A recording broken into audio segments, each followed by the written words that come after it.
Hello, welcome to Artnik channel.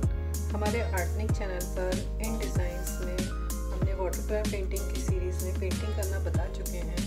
अब हम हमारे व्यूवर्स की रिकमेंडेशन पर डिज़ाइन बनाना बता रहे हैं। इन डिज़ाइंस को आप water colour painting and fabric painting में भी यूज़ कर सकते हैं। इस डिज़ाइन की इमेज आपको नीचे दिए गए लिंक पर मिल जाएगी, वहाँ से आप इसे डाउनलोड भी कर सकते हैं।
Thank you for watching this video.